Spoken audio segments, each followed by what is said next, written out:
Hello guys, current affairs funda में आप सभी का स्वागत है। मैं हूं आपके साथ अभिषेक शर्मा। और आज के इस वीडियो सेशन में हम अक्टूबर सेकंड वीक के सभी इंपॉर्टेंट करंट अफेयर्स एक साथ कवर करने वाले हैं। जो भी एस्पिरेंट्स हमारे डेली करंट अफेयर्स नहीं देख पाए हैं, वो इस वीडियो के माध्यम से अक्टूबर सेकंड वीक के सभी करंट अफेयर्स अपने कवर कर पाएंगे। सेशन की शुरुआत करने से पहले आप सभी को बताना चाहूंगा, दिया हमारी daily current affairs PDF, weekly PDF, monthly PDF और हर महीने के banking and economic awareness PDF चाहते हैं तो करंट अफेयर्स फंडा का 1 ईयर मेंबरशिप प्लान आप ज्वाइन कर सकते हैं, जिसका लिंक आपको वीडियो के डिस्क्रिप्शन में या फिर फर्स्ट कमेंट में मिल जाएगा। आपको बता दें, इस 1 ईयर मेंबरशिप प्लान के तहत जितना भी हमारा पीडीएफ कंटेंट है वो हम आपको 1 साल तक के लिए प्रोवाइड कराते हैं, जिसे आप डाउनलोड कर सकते हैं, प्रिंट आउट भी निकलवा सकते हैं। इसके लिए चाहे तो आप करंट अफेयर्स फंडा ऐप को यूज़ कर सकते हैं या फिर अपने लैपटॉप या सिस्टम की मदद से वेब लॉगिन भी कर सकते हैं। कोई भी आपका एग्जाम हो, बैंकिंग, एसएससी, रेलवे, फिर स्टेट पीसीए, जहाँ पर भी जनरल अवेयरनेस या करंट अफेयर्स पूछे जाते हैं, सभी एग्जाम्स के लिए हमारा पीडीएफ कंटेंट काफ़ी यूजफुल है।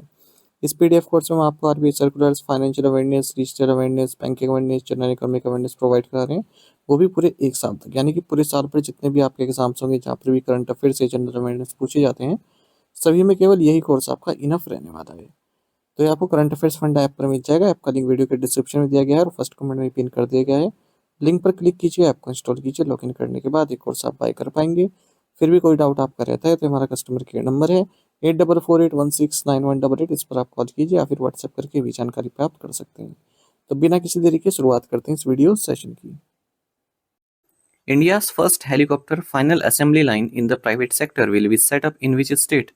निजी क्षेत्र में भारत की पहली हेलीकॉप्टर फाइनल असेंबली लाइन किस राज्य में स्थापित की जाएगी? ऑप्शंस आपके सामने हैं। सही आंसर ऑप्शन बी है कर्नाटक। तो इंडिया की first helicopter final assembly line private sector की ये वेमागल, कोलार डिस्ट्रिक्ट, कर्नाटक में स्थापित की जाएगी।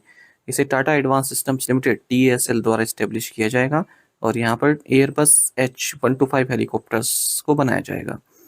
ये जो H125 फाइनल असेंबली लाइन है, ये second Airbus aircraft assembly plant है जो टाटा एडवांस सिस्टम बिल्ड कर रहा है भारत में। इससे पहले वडोदरा में C295 military aircraft manufacturing facility को भी स्टैब्लिश किया जा चुका है। Which district has become the first child marriage free district in India? कौन सा जिला भारत का पहला बाल विवाह मुक्त जिला बन गया है? ऑप्शंस आपके सामने हैं। सही आंसर ऑप्शन बी है बलौद। छत्तीसगढ़ गवर्नमेंट ने यह दावा किया है कि राज्य में जो बलौद डिस्ट्रिक्ट है, ये first child marriage free district बन गया है भारत का। प्राइम मिनिस्टर नरेंद्र मोदी ने child marriage free campaign launch किया था अगस्त 27 2024 को। उसी के तहत छत्तीसगढ़ गवर्नमेंट ने ये माइलस्टोन अचीव किया है। और जो 436 ग्राम पंचायत हैं, 9 अर्बन बॉडीज हैं, उनको फॉर्मल सर्टिफिकेट्स भी दिए जा चुके हैं स्टेट गवर्नमेंट के द्वारा। Where is India's only mud volcano located? Bharat का एकमात्र मड ज्वालामुखी कहाँ स्थित है? राइट आंसर ऑप्शन डी है बारातांग, अंडमान एंड निकोबार आइलैंड्स।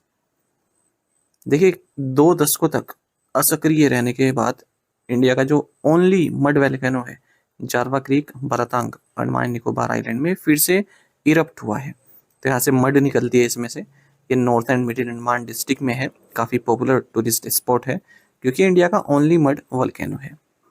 अच्छा, एक और करंट अफेयर इसी की तरह है। एक माइनर काफ़ी छोटा सा वोल्केनिक इरप्शन नोटिस किया गया है 8 दिन में 2 बार। कहाँ पर? Beren island, Andaman and Nicobar islands में।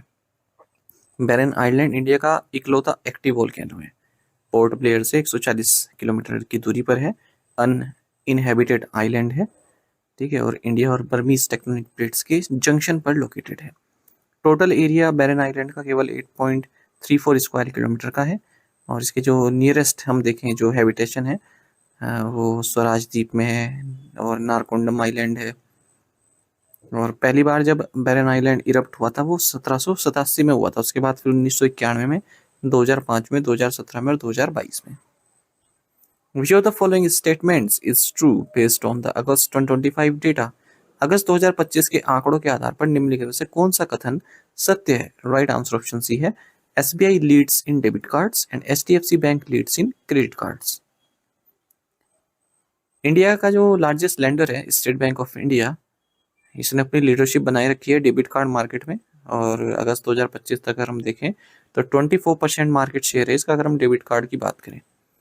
HDFC बैंक क्रेडिट कार्ड्स में टॉप का प्लेयर है 22% शेयर के साथ। ऐसा वन लेटिस ने अपनी रिपोर्ट में कहा है RBI के डेटा के हिसाब से। डेबिट कार्ड्स में बैंक ऑफ बड़ौदा की भी हिस्सेदारी अच्छी खासी है, 9% मार्केट शेयर है। फिर Canara bank, union bank of India, HDFC bank, हर किसी की 6% से ज़्यादा की हिस्सेदारी है। Bank of India, axis bank, Punjab national bank 4%। Debit card और क्रेडिट कार्ड ट्रांजेक्शन्स भारत में, इनमें कंपाउंड एनुअल ग्रोथ रेट देखी जा रही है। डेबिट कार्ड की 20% की और क्रेडिट कार्ड की 19% की पिछले 4 सालों में। इंडिया का जो लार्जेस्ट प्राइवेट सेक्टर लेंडर है HDFC bank, credit card market में टॉप पर है, 22% शेयर है इसका। इसके बाद फिर SBI कार्ड आता है, फिर ICICI बैंक और फिर एक्सिस बैंक, जिनका प्रतिशत 19, 16 और 14 है क्रम से। ये आप देख सकते हैं, यहाँ से आप अच्छे समझ पाएंगे। इस तरह की जो इमेज होते हैं ना, मैं टेलीग्राम पर भी शेयर करता रहता हूँ, आप टेलीग्राम को ज्वाइन कर लीजिए। करंट अफेयर्स फंडा नाम से हमारा Telegram channel. What is the name of the biannual joint amphibious exercise conducted by the Indian Navy and Army? भारतीय नौसेना और भारतीय सेना द्वारा आयोजित द्विवार्षिक संयुक्त उभयचर अभ्यास का नाम क्या है? राइट आंसर ऑप्शन बी है जल प्रहार। इंडियन नेवी ने सक्सेसफुली एक बाई एनुअल ज्वाइंट एक्सरसाइज का नाम है जल प्रहार 2025, एक ज्वाइंट एम्फीबियस एक्सरसाइज है। इंडियन आर्मी द्वारा इसको इंडियन नेवी के साथ मिलकर किया गया है। इंडिया के ईस्टर्न सी बोर्ड, विशाखापट्टनम और काकीनाडा में। 2 फेज में हुई, हार्बर फेज में तो विशाखापट्टनम में हुई और सी फेज हुई काकीनाडा में।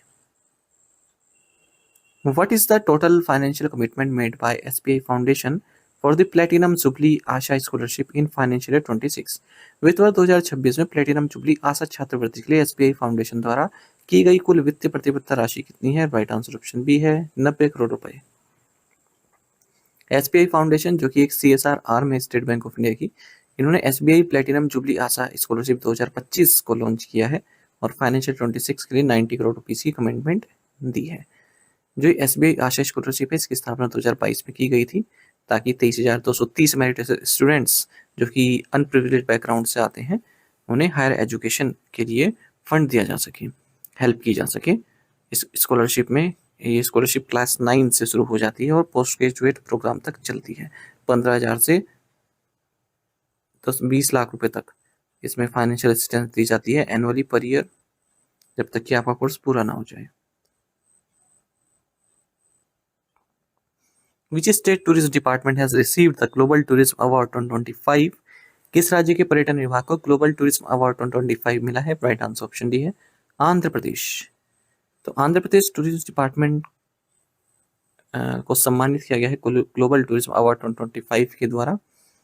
मोस्ट प्रोमिसिंग टूरिस्ट डेस्टिनेशन ये रहा है भारत में, और ये अवार्ड दिया गया है ग्लोबल न्यूज नेटवर्क के द्वारा। इन्होंने इस अवार्ड की स्थापना की है। Where was the National Conference on Land Administration and Disaster Management held? राष्ट्रीय भूमि प्रशासन और आपदा प्रबंधन सम्मेलन कहाँ आयोजित किया गया है? राइट आंसर ऑप्शन डी है गांधीनगर। तो 2 दिन तक चलने वाले national conference on land administration and disaster management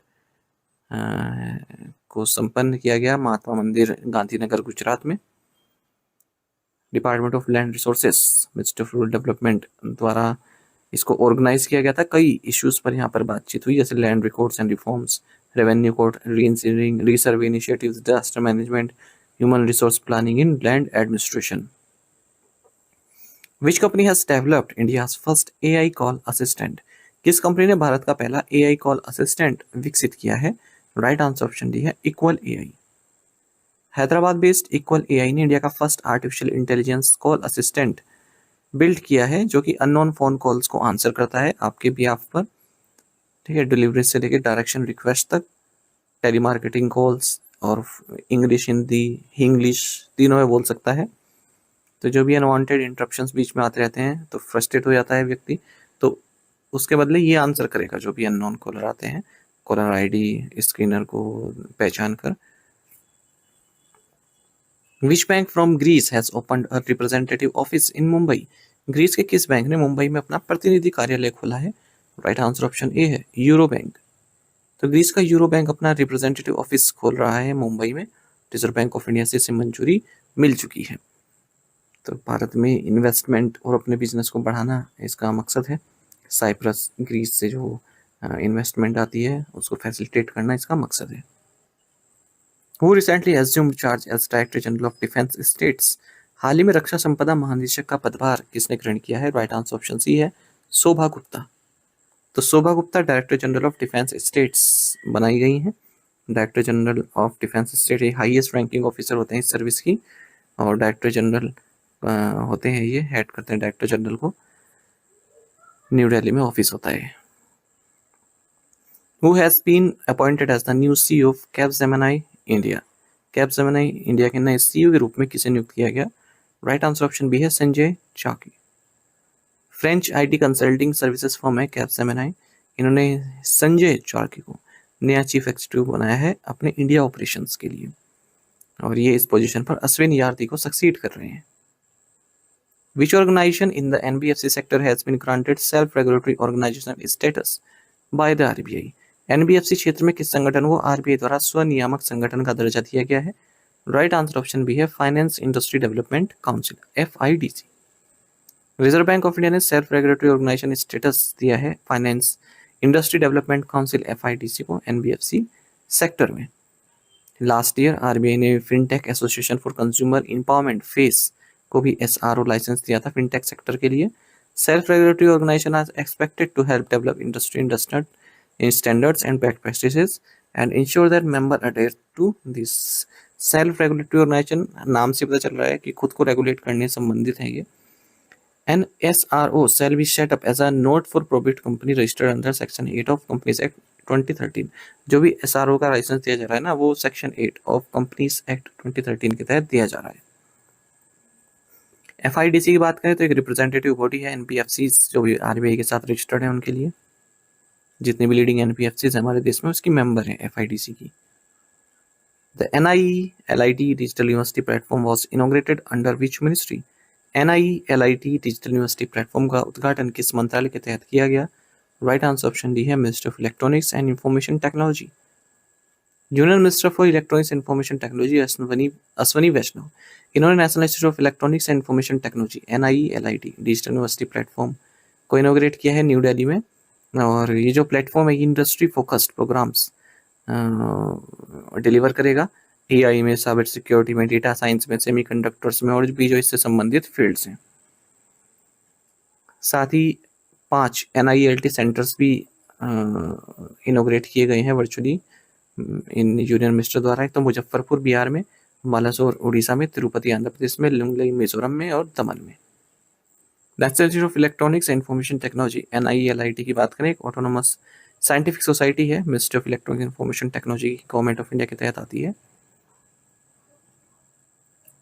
Trisha तोसार became the youngest ever recipient of which national film award category? Trisha तोसार राष्ट्रीय फिल्म पुरस्कार की किस श्रेणी में सबसे कम उम्र की प्राप्तकर्ता बनी?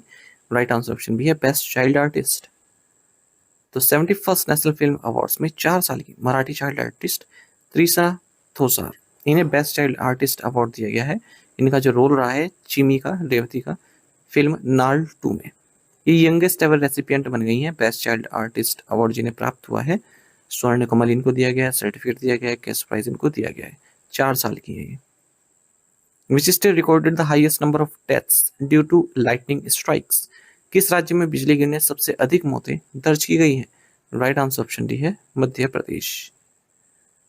तो देखिए फोर्सेस ऑफ नेचर जैसे lightning strikes, floods, cold, heat stroke, landslides, इनके वजह से 2023 में 6444 मृत्यु हुई है। ऐसा नेशनल क्राइम रिकॉर्ड्स ब्यूरो की 2023 रिपोर्ट में बताया गया है। एक्सीडेंटल डेथ्स एंड सुसाइड से संबंधित जो रिपोर्ट्स आई हैं, लाइटनिंग स्ट्राइक्स का ही अकेला 39.7% शेयर है, यानी कि 2560 डेथ्स हुई हैं 6444 में से केवल लाइटनिंग स्ट्राइक्स के कारण। और मध्य प्रदेश में सबसे ज़्यादा हुई है, फिर बिहार, उड़ीसा, उत्तर प्रदेश, झारखंड, ये सब आते हैं। हीट या फिर सन स्ट्रोक की बात करें 804 मृत्यु इसके कारण हुई है। कोल्ड के कारण 733 हुई हैं। फ्लड्स, लैंडस्लाइड, टोरेंशियल रेन्स के कारण भी डेथ्स हुई हैं, जिन्हें फोर्स ऑफ नेचर कैटेगरी कहा जाता है। उड़ीसा में 1351 डेथ्स हुई हैं फोर्सेस ऑफ नेचर के कारण। उसके बाद 852 उत्तर प्रदेश में, फिर मध्य प्रदेश, बिहार, झारखंड, महाराष्ट्र। अच्छा, अगर हम देखें सबसे ज़्यादा जो डेथ्स हुई हैं सन स्ट्रोक या फिर हीट के कारण, ये तेलंगाना में हुई है। Close to 20% of suicides in India in 2023 were due to illness such as cancer, paralysis, mental illness. 20% जो सुसाइड्स लोगों ने की हैं 2023 में, वो इलनेस के कारण की है, जैसे कैंसर, पैरालाइसिस, मेंटल इलनेस, ठीक है। और 2023 में 3.2% राइज भी देखने को मिला नंबर ऑफ सुसाइड्स में, इलनेस के कारण जो हुई है, ठीक है। 32,503 हुई है 2023 में। सुसाइड के कॉज में बात करें तो सबसे पहले नंबर पर फैमिली प्रॉब्लम्स आती है और इलनेस आती है दूसरे नंबर पर सुसाइड करने के कारण में। और सबसे ज़्यादा जो सुसाइड की गई है ना इलनेस के कारण, वो 30 से 45 साल के बीच के लोगों ने की है। तमिलनाडु में highest number of suicide deaths देखी गई हैं इलनेस के कारण, फिर महाराष्ट्र में, फिर कर्नाटक में। अगर हम सुसाइड रेट देखें ओवरऑल तो अंडमान एंड निकोबार आइलैंड्स में हाईएस्ट है, फिर सिक्किम, फिर केरल। और अगर हम हाईएस्ट परसेंटेज शेयर देखें सुसाइड का उनके पॉपुलेशन के हिसाब से, महाराष्ट्र में हाईएस्ट है, फिर Tamil Nadu, Madhya Pradesh, Karnataka and waste Bengal. Which company has completed the 100% acquisition of Sterling Bank Bahamas? किस कंपनी ने स्टर्लिंग बैंक बहामास का 100% अधिग्रहण पूरा कर लिया है? राइट आंसर ऑप्शन डी है IndusInd international holdings limited. IndusInd international holdings limited, इसने 100% स्टेक एक्वायर कर लिए स्टर्लिंग बैंक बहामास में। सितंबर 2022 में 51% स्टेक हासिल किए थे, बाकी के अब कर लिया 49%, ठीक है। और Sterling bank will be renamed as IIHL bank and trust limited. Tourist finance corporation of India के बोर्ड ने अप्रूव कर दिया कि हम 100% शेयर होल्डिंग एक्वायर करेंगे कोस्मिया इन्वेस्टमेंट में। ChatGPT maker OpenAI ने जो एक पर्सनल फाइनेंस ऐप है एआई से संबंधित रोय, इसको भी एक्वायर कर लिया है, इसके सीईओ को भी, सुजीत विश्वजीत को भी। What is the theme of world post day 2025? विश्व डाक दिवस 2025 का विषय क्या है? ऑप्शंस आपके सामने हैं और सही आंसर ऑप्शन डी रहेगा, post for people, local service, global reach. World post day ये हर साल 9 अक्टूबर को मनाया जाता है, क्योंकि इस दिन एनिवर्सरी होती है यूनिवर्सल पोस्टल यूनियन की, जिसकी स्थापना इसी दिन 9 अक्टूबर को 1874 में की गई थी, स्विट्जरलैंड की कैपिटल बर्न में। और वर्ल्ड पोस्ट डे मनाया जाएगा, ऐसा यूनिवर्सल पोस्टल यूनियन कांग्रेस ने डिक्लेयर किया था 1969 में, टोक्यो जापान में। 2025 में वर्ल्ड पोस्ट डे का थीम है post for people, local service, global reach. Where was the 93rd Indian air force day celebrated in 2025? 2025 में 93वां भारतीय वायुसेना दिवस कहाँ आयोजित किया गया? राइट आंसर ऑप्शन बी है हिंडन एयरफोर्स स्टेशन। तो 93rd इंडियन एयरफोर्स डे ये 8 अक्टूबर को मनाया गया है हिंडन एयरफोर्स स्टेशन गाजियाबाद में। इंडियन एयरफोर्स की स्थापना 8 अक्टूबर 1932 को हुई थी, एक ऑक्सिलरी एयरफोर्स के तौर पर ब्रिटिश इंडिया की। इंडियन एयरफोर्स का मोटो है नभ स्पर्शम दीप्तम, यानी कि touch the sky with glory. इसे भगवद गीता से लिया गया है। What is the altitude of the world's highest motorable road built by Border Roads Organization at मिगला pass?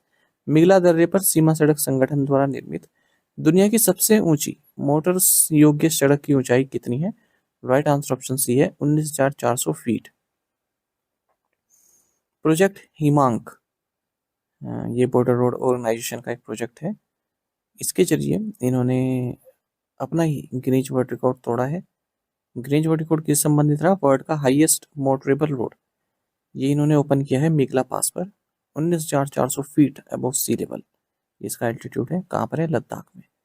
Previous record क्या था BRO का हाईएस्ट मोटरेबल रोड का? ये था उमलिंगला, 2021 में इन्होंने बनाया था ये रिकॉर्ड।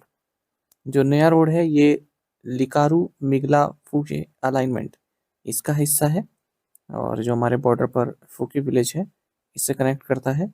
लद्दाख में टूरिज्म भी बढ़ेगा। Where was Rajasthan first NaMo biodiversity park inaugurated? Rajasthan का पहला नमो जैव विविधता पार्क का उद्घाटन कहाँ किया गया है? राइट आंसर ऑप्शन ए है अलवर। राजस्थान के फर्स्ट नमो बायोडाइवर्सिटी पार्क, जिसे नमो वन भी कहा जा रहा है, इसे इनोग्रेट किया गया है union minister for environment, forest and climate change Bhupendra Yadav द्वारा प्रतापबंद अलवर में। This park represents a step forward in integrating urban ecological planning with public participation, reflecting India's broader efforts under National Biodiversity Action Plan and Mission Life Initiative। तो जो urban ecological planning है उसके तहत इसको बनाया गया है नमो बायोडाइवर्सिटी पार्क को अर्बन एरियाज में। BRO's प्रोजेक्ट स्वास्थ्य operates primarily in which Indian state और रीजन? BRO की स्वास्थ्य परियोजना मुख्य रूप से किस भारतीय राज्य में संचालित है? राइट आंसर ऑप्शन ए है Sikkim.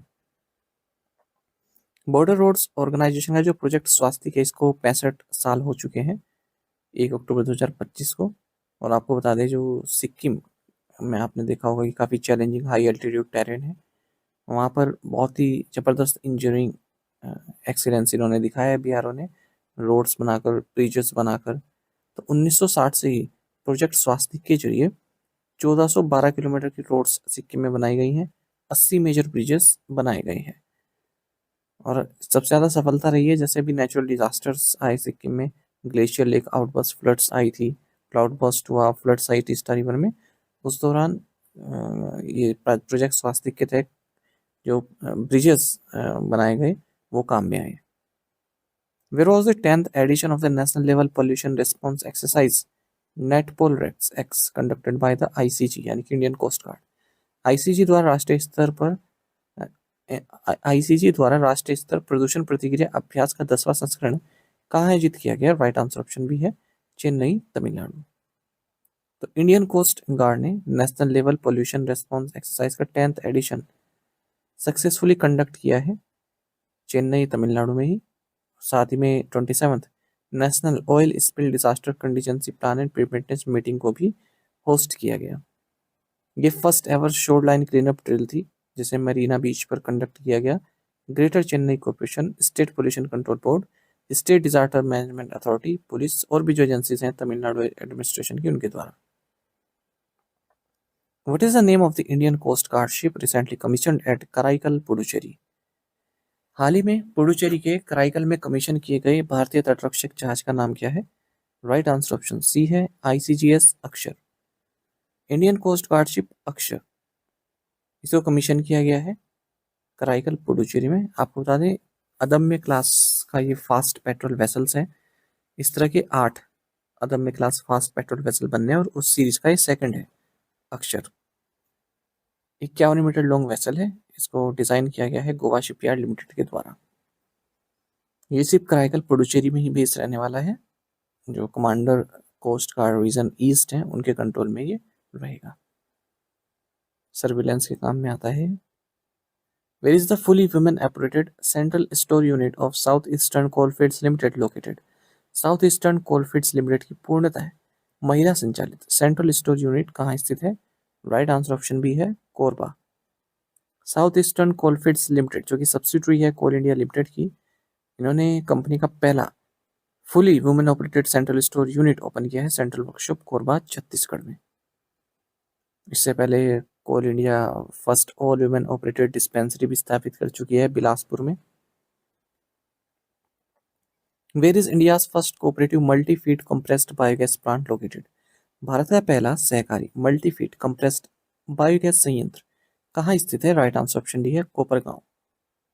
Union home minister and minister of corporation Amit Shah, इन्होंने इंडिया का first cooperative multi feed compressed biogas plant इनोग्रेट किया है कोपरगांव, अहिल्यानगर डिस्ट्रिक्ट, महाराष्ट्र में। और ये जो कंप्रेस्ड बायोगैस प्लांट है ये 12 tons of compressed biogas daily produce कर सकता है, 75 टन्स पोटाश प्रोड्यूस कर सकता है, वो भी जैगरी और मोलास से। दोनों ही चीज़ें क्या हैं, भारत इंपोर्ट करता है अब्रॉड से। और अब इस प्लांट के साथ भारत का जो इंपोर्ट है उसमें कुछ ना कुछ तो कमी आएगी। पहली बार ऐसा हुआ है कि जब एक कंप्रेस्ड बायोगैस प्लांट और एक पोटैश प्रोडक्शन यूनिट को इस्टेब्लिश किया जा रहा है महर्षि शंकरराव कोले सहकारी सखार कारखाना में। What is the name of the bilateral naval exercise recently conducted between India and the United Kingdom? हाल ही में भारत और यूनाइटेड किंगडम के बीच आयोजित द्विपक्षीय नौसैनिक अभ्यास का नाम क्या है? राइट आंसर ऑप्शन बी है एक्सरसाइज कोंकण।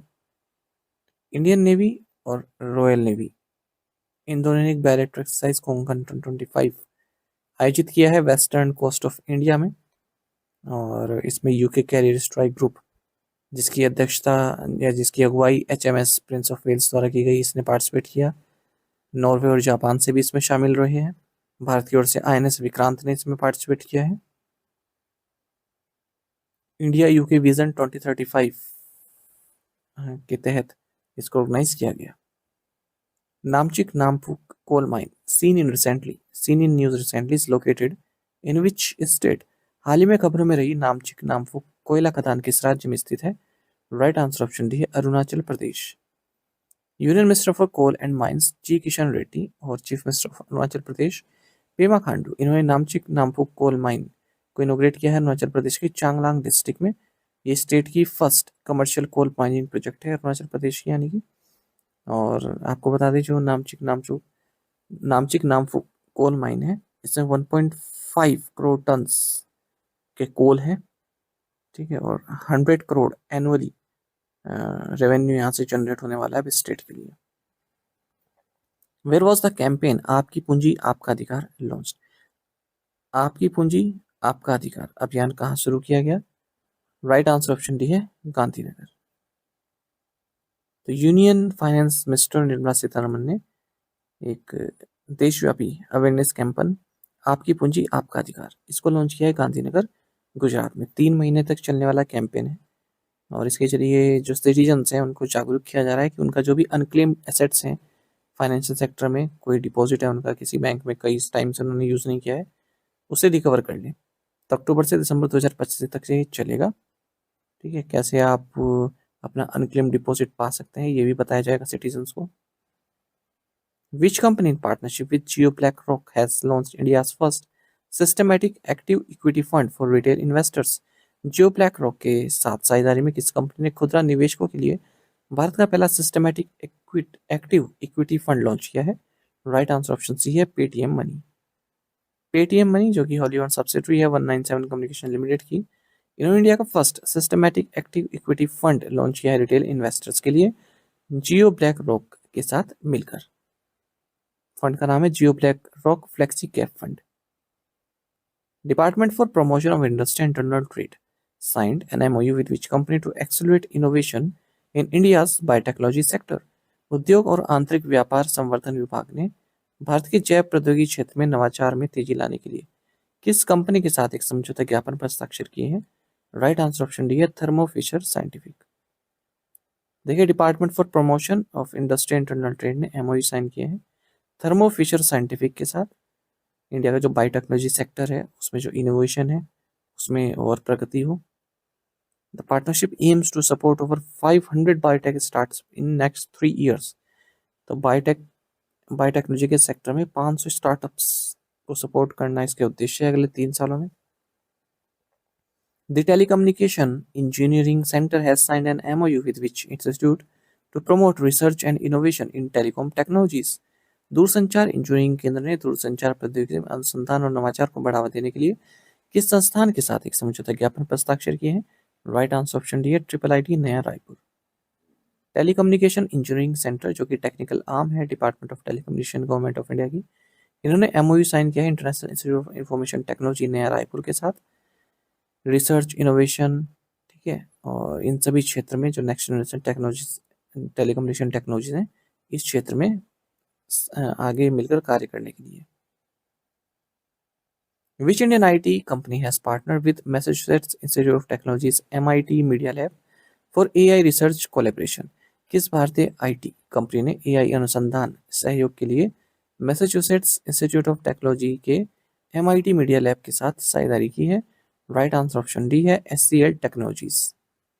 तो SCL टेक्नोलॉजीज लिमिटेड ने एक पार्टनरशिप की है मैसाचुसेट्स इंस्टीट्यूट ऑफ टेक्नोलॉजी का जो MIT मीडिया लैब है इसके साथ, ठीक है, जो कोलैबोरेटिव रिसर्च है उसको और आगे बढ़ाने के लिए आर्टिफिशियल इंटेलिजेंस और इमर्जिंग टेक्नोलॉजीज में। तो मीडिया लैब की जो रिसर्च रिसोर्सेज हैं, इनोवेशन नेटवर्क है, उसका एक्सेस मिल जाएगा SCL टेक्नोलॉजीज को इस MOU के जरिए। When is the world mental health day observed every year? विश्व मानसिक स्वास्थ्य दिवस हर वर्ष कब मनाया जाता है? ऑप्शंस आपके सामने हैं। सही आंसर ऑप्शन बी है 10 अक्टूबर। तो वर्ल्ड मेंटल हेल्थ डे ये हर साल 10 अक्टूबर को मनाया जाता है। 2025 में इस डे का थीम है mental health in humanitarian emergencies. What is the theme for world cerebral palsy day 2025? विश्व सेरेब्रल पाल्सी दिवस 2025 का विषय क्या है? ऑप्शंस आपके सामने हैं। सही आंसर ऑप्शन बी है unique and United. World cerebral palsy day ये 6 अक्टूबर को मनाया जाता है। 2025 में इस डे का थीम है यूनिक एंड यूनाइटेड। आपको बता दी जो है सेरेब्रल पाल्सी है ये डिसऑर्डर्स होते हैं, मतलब एक ग्रुप समझ सकते हैं कई तरह के डिसऑर्डर्स का। पर्सन की जो एबिलिटी है, जो उसकी क्षमता है हिलने की या फिर अपने बैलेंस को या फिर पोस्चर को मेंटेन करने की वो क्षमता खत्म हो जाती है, उसको अफेक्ट करती है ये आप कह सकते हैं कि जो ब्रेन डेवलपमेंट में जो एबनॉर्मेलिटी होती है या फिर जब आपका ब्रेन डेवलप हो होता है तब उसमें कुछ डैमेज हो जाए जिससे आपके मसल कंट्रोल को अफेक्ट होता है। ज़्यादातर ये चाइल्डहुड में होता है, चाइल्डहुड डिसेबिलिटी के कारण, और पर्सन टू पर्सन वेरी करते हैं इसके symptoms. What was the theme of India mobile Congress 2025 held in new Delhi? नई दिल्ली में आयोजित इंडिया मोबाइल कांग्रेस 2025 का विषय क्या था? राइट आंसर ऑप्शन बी है innovate to transform. Prime minister Narendra Modi ने इंडिया मोबाइल कांग्रेस का 9th एडिशन इनोग्रेट किया है यश भूमि न्यू दिल्ली में। आपको बता दें एशिया का largest telecom media and technology event है India mobile congress. Jointly organise किया गया है department of telecommunications, cellular operators association of India के द्वारा, और थीम रहा इनोवेट टू ट्रांसफॉर्म। साथ ही प्राइम मिनिस्टर नरेंद्र मोदी ने मुंबई महाराष्ट्र में नई मुंबई इंटरनेशनल एयरपोर्ट को भी इनोग्रेट किया है। वापस आते हैं इंडिया मोबाइल कांग्रेस पर ही। Union minister for communication Jyotiraditya M Scindia, इन्होंने SATCOM summit on space networks for universal connectivity इसको इनोग्रेट किया है इंडिया मोबाइल कांग्रेस 2025 में। साथ ही ये बताया कि इंडिया की जो स्पेस इकोनॉमी है ये 44 बिलियन यूएस डॉलर तक पहुंच जाएगी 2033 तक। 2035 में हम अपना भारतीय अंतरिक्ष स्टेशन सेटअप करेंगे। 2040 तक कोई इंडियन एस्ट्रोनॉट भी लैंड करने वाला है मून पर। For what field of study was the 2025 Nobel Prize in Physics awarded? 2025 का भौतिकी का नोबेल पुरस्कार किस अध्ययन क्षेत्र के लिए दिया गया है? राइट आंसर ऑप्शन सी है quantum physics. John Clarke United Kingdom से, Michel S H Devoret France, John M Martinis US. ये 2025 का नोबेल प्राइज इन्होंने जीता है फिजिक्स में। क्वांटम फिजिक्स से संबंधित कुछ एक्सपेरिमेंट इन्होंने किए हैं जिससे कि नेक्स्ट जनरेशन जो डिजिटल टेक्नोलॉजीज हैं उनके डेवलपमेंट में सहायता मिलने वाली है। इनका फोकस एक फिनोमेना पर भी रहा जिसको बोलते हैं क्वांटम टनलिंग। इन्होंने एक ऐसा इलेक्ट्रिकल सर्किट बनाया जिसमें 2 सुपर कंडक्टर्स और जॉफसन जंक्शन है ताकि क्वांटम फिनोमेना को और एक्सप्लोर किया जा सके। क्वांटम फिजिक्स का मतलब होता है कि आप काफ़ी टाइनीस्ट चीज़ों को समझ रहे हैं। जैसे आप कह सकते हैं एटम हो गया, प्रोटॉन, इलेक्ट्रॉन, न्यूट्रॉन, इनको आप समझ पा रहे हैं। लाइट हो गया।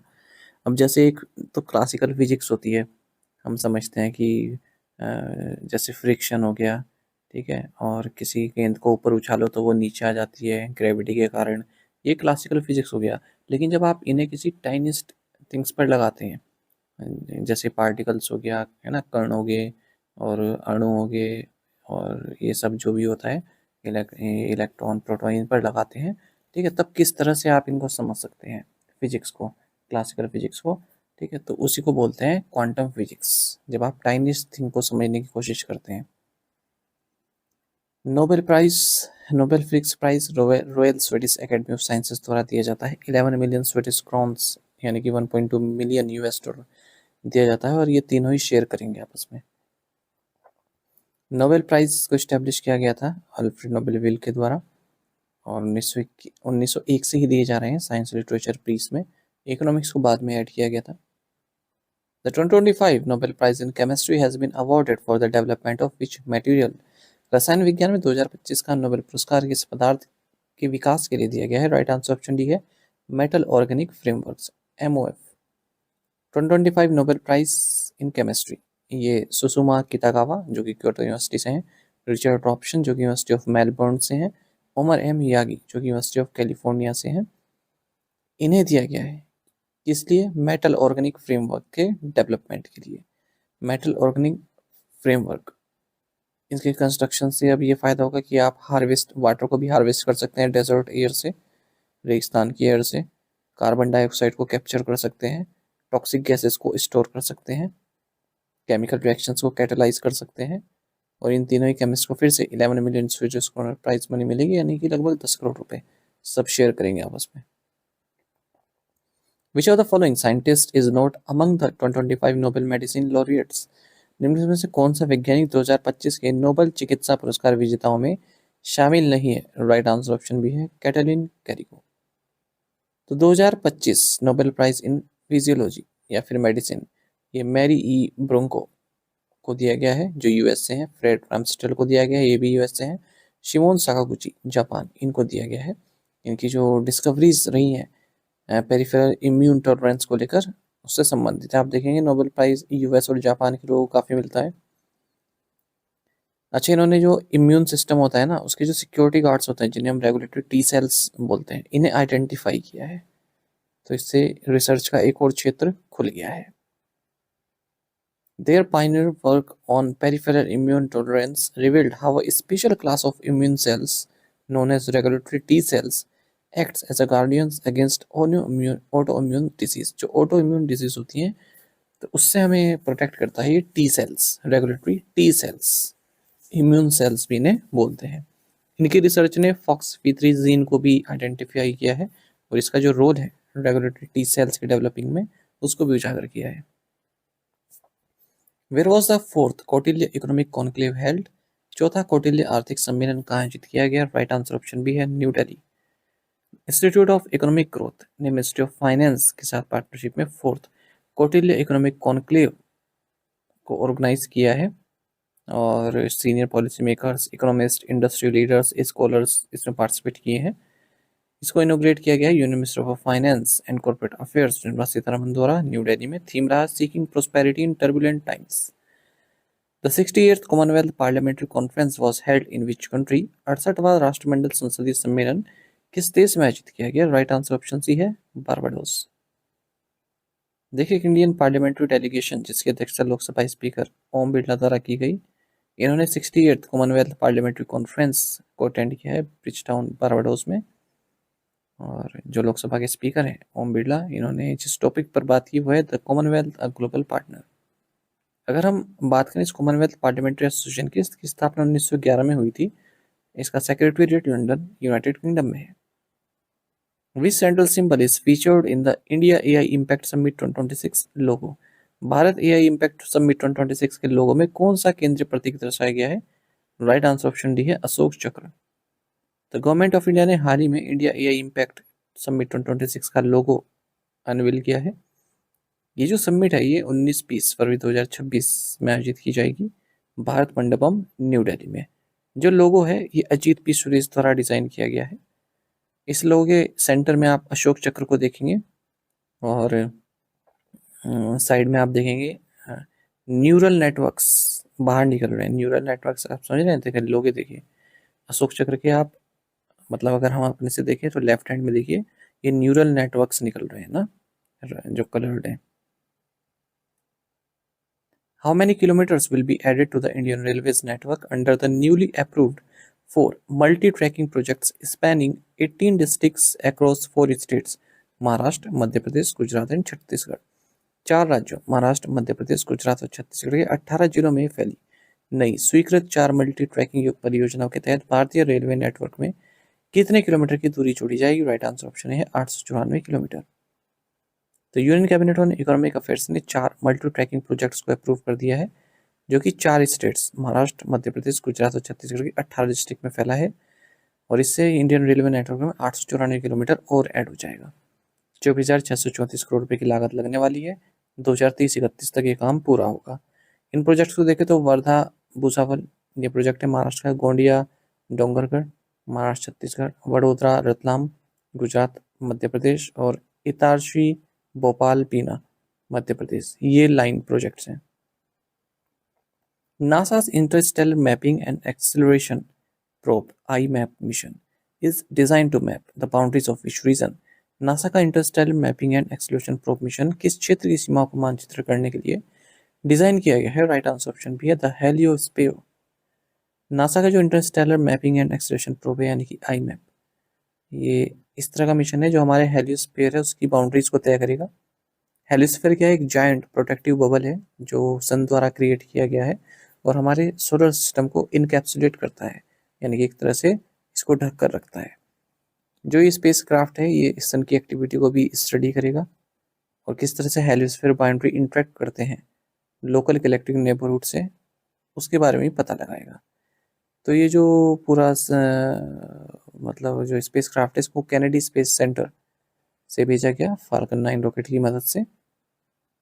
सन जो है कंटिन्यूस चार्ज पार्टिकल्स को सेंड करता रहता है, जिन्हें हम सोलर विंड कहते हैं, और ये एक बहुत बड़ा रीजन बना देती है सोलर सिस्टम के चारों ओर, जिसे बोलते हैं हेलियोस्फीयर। तो ये प्रोटेक्टिव बबल की तरह कार्य करता है, जो कि प्लैनेट्स को जो कॉस्मिक रेज हैं, इंटरस्टेलर पार्टिकल्स हैं, उनसे प्रोटेक्ट करता है। Who announced the world's first empirical evidence of the potential value of quantum computers in real world trading? Real world trading में क्वांटम कंप्यूटर की संभावित क्षमता के विषय के पहले अनुभवजन्य साक्ष्य घोषणा किसने की है? राइट आंसर ऑप्शन ए है HSBC। HSBC ग्लोबल बैंक है, IBM टेक कंपनी है। इन्होंने क्वांटम कंप्यूटर्स को यूज़ किया है और ये देखा है किस तरह से बॉन्ड ट्रेडिंग की प्रेडिक्शंस को और इम्प्रूव किया जा सकता है। तो उन्होंने कहा जो क्वांटम कंप्यूटिंग है उसे अगर हम क्लासिकल कंप्यूटिंग यानी कि जो नॉर्मल कंप्यूटर्स होते हैं उसके साथ कंबाइन करें, तो जो बॉन्ड प्रेडिक्शन है उसकी एक्यूरेसी 34% तक और अच्छी हो सकती है। देखिए, एक तो होते हैं नॉर्मल कंप्यूटर, जो या तो आपको 0 रिजल्ट देंगे या फिर 1 रिजल्ट देंगे, है ना, 2 चीज़ होती है ना, या तो 0 या फिर 1। लेकिन जो क्वांटम कंप्यूटर होते हैं ये क्यूबिट्स होते हैं, यानी कि 0 और 1 दोनों को एक साथ भी दे सकते हैं, दोनों रिजल्ट एक साथ भी दे सकते हैं, 0 और 1। इस तरह समझे, देखिए जैसे हमने कोई सिक्का उछाला, कोई कॉइन टॉस किया, तो या तो हेड आएगा या फिर टेल आएगा। लेकिन अगर वो सिक्का क्वांटम सिक्का हो तो हेड और टेल दोनों भी एक साथ आ सकते हैं। और ये बात समझ में, मान लीजिए कोई चीज़ हमारी खो गई है 5 रूम में, तो हम पहले एक रूम में देखेंगे, फिर दूसरे में देखेंगे। लेकिन अगर आप क्वांटम उसके आगे जोड़ देंगे, इसका मतलब हम 5 रूम में एक साथ देख सकते हैं कि कहाँ पर हमारी चीज़ कोई खोई गई है। आई होप आप इस चीज़ को समझ गए होंगे। तो काफ़ी फास्टेस्ट होता है क्वांटम कंप्यूटिंग और रिजल्ट भी आपको बेहतर मिलते हैं। The Federation of Indian Chambers of Commerce and Industry and IICT have partnered with which streaming platform to nurture India's AVGC XR talent? Federation of Indian chambers of commerce and industry और IICT ने भारत की AVGC XR प्रतिभा को पोषित करने के लिए किस streaming platform के साथ साझेदारी की है? राइट आंसर ऑप्शन बी है Netflix India. The federation of Indian chambers of commerce and industry FICCI, Indian Institute of creative technology IICT ने पार्टनरशिप किया नेटफ्लिक्स इंडिया के साथ, ताकि इंडिया का जो AVCR XR है, यानी कि animation, visual effects, gaming, comics and extended reality, ये जो टैलेंट है इसको नर्चर किया जा सके, इसे आगे बढ़ाया जा सके। तो IICT की जो एकेडमिक एंड रिसर्च कैपेबिलिटीज़ है, फिक्की का जो एक्सटेंसिव इंडस्ट्री नेटवर्क है, और नेटफ्लिक्स का जो क्रिएटिव एक्सपर्टीज़ है नेक्स्ट जनरेशन टेक्नोलॉजी बनाने के लिए, तो उन सबको कंबाइन किया जाएगा। Which Indian Navy ships were recently decommissioned at the Naval Dockyard, Mumbai after over 3 decades of service? हाल ही में भारतीय नौसेना की किन 3 जहाजों को 3 दशकों से अधिक की सेवा के बाद मुंबई के नौसेना डॉकयार्ड में सेवा मुक्त कर दिया गया? राइट आंसर ऑप्शन बी है INS अभय एंड इनफैक्ट T-82।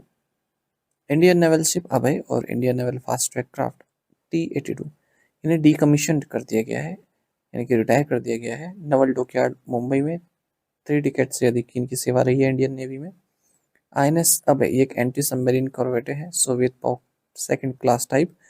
इसको कमीशन किया गया था 1989 में। वहीं इनफैक्ट T-82 को देखें तो इजरायली सुपर डोरा मार्क सेकंड क्लास है, इसे 2003 में मुंबई में ही कमीशन किया गया था। Which organisation released the Indian radio software architecture standard 1.0? किस संगठन ने भारतीय रेडियो सॉफ्टवेयर आर्किटेक्चर मानक 1.0 को जारी किया है? राइट आंसर ऑप्शन सी है DRDO। तो defence research and development organisation ने इंटीग्रेटेड डिफेंस स्टाफ IDS और ट्राई सर्विसेज के साथ मिलकर Indian radio software architecture standard 1.0 को रिलीज किया है, ताकि मिलिट्री कम्युनिकेशन में इंटरऑपरेबिलिटी को इनेबल किया जा सके। IRSA कॉम्प्रिहेंसिव सॉफ्टवेयर स्पेसिफिकेशन है सॉफ्टवेयर डिफाइंड रेडियोस के लिए। What percentage of ownership will Zhongsong acquire in Adams Asset Holdings Private Limited? Zhongsong Adamas asset holdings private limited में कितने प्रतिशत स्वामित्व प्राप्त करेगा? राइट आंसर ऑप्शन बी है 20%। देखिए, कंपटीशन कमीशन ऑफ इंडिया ने कई तरह के प्रपोज कॉम्बिनेशन को अप्रूव कर दिया है, यानी कि एक्वायरिंग को। ये सभी कंपनीज में शामिल है। अगर हम देखें इस डील के तहत, तो जोंगसोंग है, ये 20% ओनरशिप हासिल करेगा एडामास में, RGAPI में, विक्रोली, एरोली और 2 बेंगलुरु एसेट कंपनीज हैं उनमें। इवान हो कैम्ब्रिज सिंगापुर, ये 40% ओनरशिप एक्वायर करेगा 2 बेंगलुरु एसेट कंपनीज में। और कंपटीशन कमीशन ऑफ इंडिया ने 49.99% इक्विटी शेयर एक्वायर करने की मंजूरी दे दी है त्रिवेणी पैलेट्स प्राइवेट लिमिटेड में Lyot metals and energy limited के द्वारा।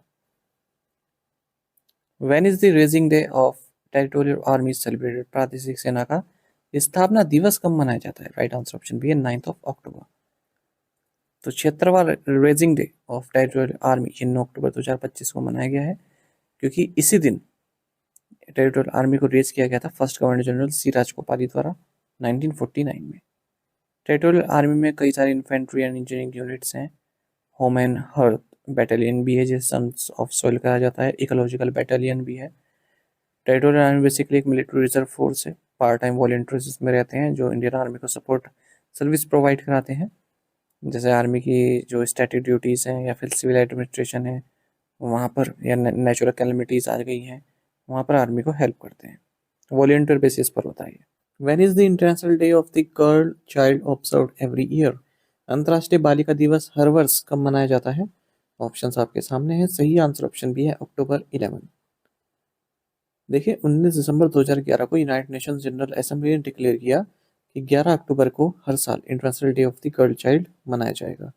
2025 में इस डे का थीम है the girl I am, the change I lead, girls on the front lines of crisis. 1995 में वर्ल्ड कॉन्फ्रेंस ऑन विमेन हुआ था बीजिंग चाइना में। यहाँ पर जो भी कंट्रीज ने पार्टिसिपेट किया उन्होंने सर्वसम्मति से Beijing declaration and platform for action को अपनाया, जिसमें कि एक ब्लूप्रिंट तैयार किया गया है ताकि न केवल महिलाओं के राइट्स बल्कि जो गर्ल्स हैं उनके भी राइट्स को किस तरह से सपोर्ट किया जा सके, किस तरह से आगे बढ़ाया जा सके। तो एक स्टैटिक जीके भी है कि वर्ल्ड कॉन्फ्रेंस ऑन वुमेन कहाँ हुआ था 1995 में, तो बीजिंग चाइना में। On which days is world migratory bird day observed in 2025? 2025 में विश्व प्रवासी पक्षी दिवस किस दिन मनाया गया है? राइट आंसर ऑप्शन ए है 10 में एंड 11 अक्टूबर। देखिए वर्ल्ड माइग्रेटरी बर्ड डे ये साल में 2 बार मनाया जाता है, सेकेंड सैटरडे मई महीने का और सेकेंड सैटरडे अक्टूबर महीने का। तो हर साल डेट्स इसकी चेंज रहती हैं। 2025 में 10 मई को मनाया गया और 11 अक्टूबर को मनाया जा रहा है। साल में दोनों ही दिन इसका थीम रहा shared spaces, creating bird friendly cities and communities. In which Indian state was the महाजय घर योजना लॉन्च्ड? किस भारतीय राज्य में महाजय घर योजना शुरू की गई है? राइट आंसर ऑप्शन ए है गोवा। तो union home minister and minister of corporation Amit Shah, इन्होंने गोवा गवर्नमेंट की जो महाजय घर योजना है उसकी आधारशिला रखी है और भी 2452 करोड़ रुपए के प्रोजेक्ट्स को लॉन्च किया है। तो जो भी गोवा के ऐसे पीपल हैं जिनकी प्रॉपर्टीज का लीगल डिस्प्यूट चल रहा है, कानूनी कार्रवाई चल रही है, तो उस चीज़ को सुलझा सकते हैं, यहाँ पर ओनरशिप प्राप्त कर सकते हैं अपनी प्रॉपर्टीज की यदि वो लीगल है। Where was the global fintech fest 2025 held? Global fintech fest 2025 कहाँ आयोजित किया गया है? ऑप्शंस आपके सामने हैं। सही आंसर ऑप्शन सी है Jio world centre Mumbai. Global fintech fest 2025 का जो 6th एडिशन है ये जियो वर्ल्ड सेंटर मुंबई महाराष्ट्र में आयोजित किया गया है। Payments council of India, national payments corporation of India, fintech convergence council द्वारा इसे ऑर्गेनाइज किया गया। इसका थीम रहा empowering finance for a better world powered by AI. Laszlo Krasznahorkai, the 2025 Nobel Literature Laureate is from which country? 2025 Nobel साहित्य पुरस्कार विजेता लेस्लो क्रेस्नाहोरकाई किस देश से हैं? राइट आंसर ऑप्शन सी है हंगरी।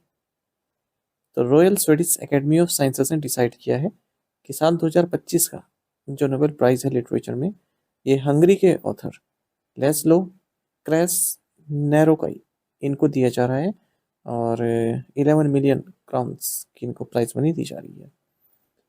इससे पहले भी ये कई अवार्ड्स प्राप्त कर चुके हैं, जिनमें से एक प्रतिष्ठित अवार्ड है 2015 में मैन बुकर इंटरनेशनल प्राइज, और ये सेकंड हंगेरियन नोबेल लॉरेट हैं जिन्हें लिटरेचर में ये अवार्ड दिया गया। इनसे पहले आइमरेक कर्टस को भी दिया गया था 2002 में, वो भी हंगरी के ही थे। अच्छा अगर हम बात करें लिटरेचर में यंगेस्ट एवर जो प्राइज विनर रहे हैं वो रुडयार्ड किपलिंग रहे 1907 में 41 साल की उम्र में, और ओल्डेस्ट की बात करें डोरिस लेसिंग रहे हैं जिन्हें 2007 में दिया गया था, तभी 87 साल के थे। 1913 में टैगोर फर्स्ट नॉन यूरोपियन बने जिन्हें नोबेल प्राइज मिला किसी भी कैटेगरी में, और फर्स्ट लिरिसिस्ट रहे जिन्हें नोबेल प्राइज मिला लिटरेचर में। मतलब कंबाइंड ही है ये पूरा सेंटेंस ना, मतलब फर्स्ट नॉन यूरोपियन जिसे किसी भी कैटेगरी मिला, उससे पहले किसी कैटेगरी मिला ही नहीं था किसी नॉन यूरोपियन को 1913 से पहले। What is the total value of loans sanctioned by public sector banks under the PM सूर्य घर मुफ्त बिजली योजना as of September 2025? सितंबर 2025 तक पीएम सूर्य घर मुफ्त बिजली योजना के तहत सार्वजनिक क्षेत्र के बैंकों द्वारा स्वीकृत ऋणों का कुल मूल्य कितना है? राइट आंसर ऑप्शन सी है 10,907 करोड़ रुपए। पीएम सूर्य घर मुफ्त बिजली योजना स्कीम में अगर हम बात करें इसकी परफॉर्मेंस की 2000 सितंबर 2025 तक, तो पब्लिक सेक्टर बैंक्स ने 5.79 लाख लोन एप्लीकेशंस को सैंक्शन किया है और जिनकी वैल्यू है 10,907 करोड़ रुपए। तो कोलेटरल फ्री अफोर्डेबल लोन्स दिया जा रहा है लोअर इंटरेस्ट रेट्स पर पब्लिक सेक्टर बैंक्स द्वारा जन समर्थ पोर्टल पर। और जैसे लोन्स दिया जा रहा है 2 लाख रुपए तक का कम्पिटिटिव इंटरेस्ट पर विदाउट कोलेटरल, ठीक है। रीपेमेंट करने का भी टेन्योर काफ़ी लंबा है, 6 मंथ का मोरेटोरियम पीरियड भी दिया गया है। Which US-based company has integrated India's Unified Payments Interface (UPI) into its ecosystem? किस अमेरिकी कंपनी ने भारत के एकीकृत भुगतान इंटरफेस को अपने इकोसिस्टम में एकीकृत किया है? राइट आंसर ऑप्शन सी है पेपाल। देखिए यूएस बेस्ड पेपाल ने यूनिफाइड पेमेंट्स इंटरफेस यूपीआई को अपने इकोसिस्टम में इंटीग्रेट कर लिया है। और यानी कि जो पेपाल का जो जैसे आप फ़ोन पे ओपन करते हैं या फिर आप पेटीएम ओपन करते हैं तो वहाँ पर कई चीज़ें आपको दिखती हैं बिल देने के लिए। इसी तरह से जब पेपाल को आप ओपन करेंगे तो आपको यूपीआई का ऑप्शन भी मिलेगा पेमेंट करने के लिए, ठीक है। या फिर आप जैसे किसी ऑनलाइन शॉपिंग ऐप से चेकआउट करते हैं तो वहाँ पर भी आपको अलग अलग ऑप्शन मिलते हैं कि फ़ोन पे से करना चाहेंगे, किससे करना चाहेंगे।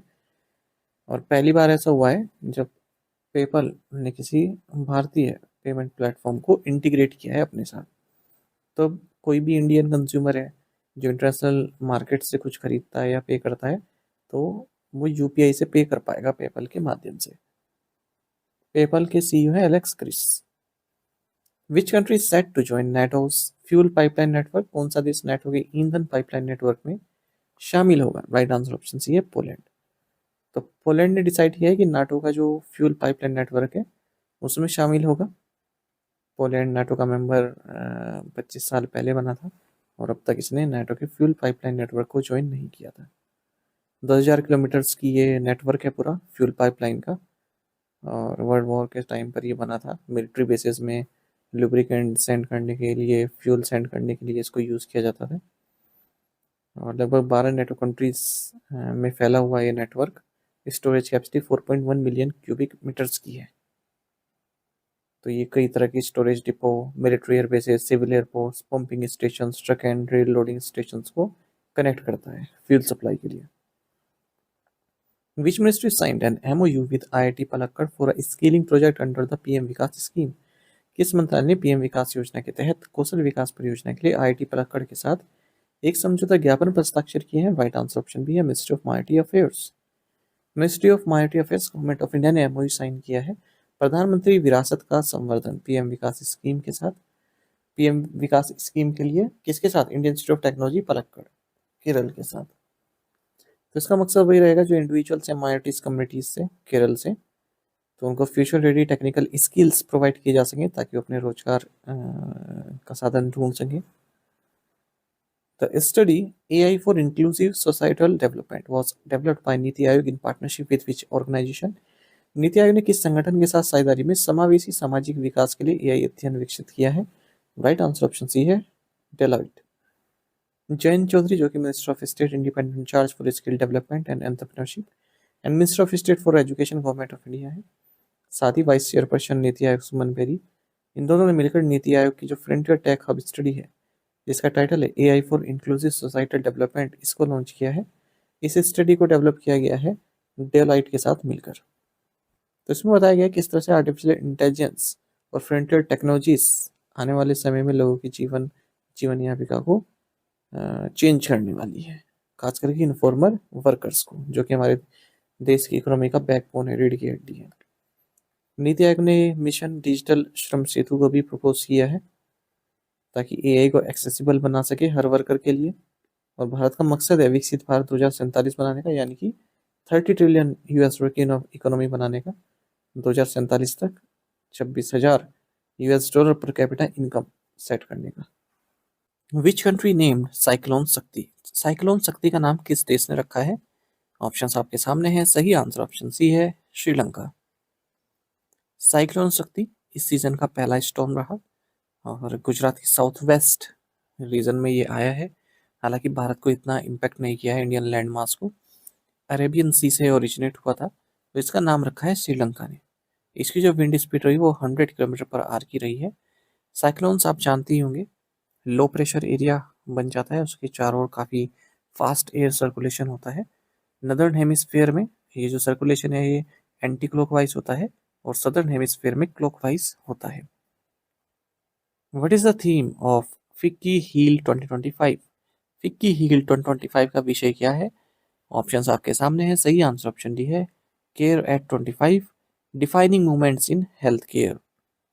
Union minister for health and family welfare JP Nadda, इन्होंने फिक्की हील 2025 का 19th एडिशन इनोग्रेट किया है FICCI federation house new Delhi में। 2 दिन की एक कॉन्फ्रेंस रही है, इसको ऑर्गेनाइज किया गया है federation of Indian chambers of commerce and industry FICCI, minister of health and family welfare and NITI Aayog के द्वारा।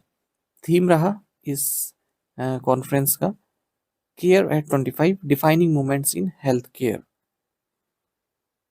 अच्छा, इसी आर्टिकल में ये पीआईबी का आर्टिकल था, इसमें ही कुछ डेटा भी दिया गया था जो जेपी नड्डा ने कोट किया। सैंपल रजिस्ट्रेशन सर्वे के मुताबिक जो मैटरनल मोर्टेलिटी रेशियो है ये 130 से घटकर 88 पर लाख लाइव बर्थ हो चुकी है।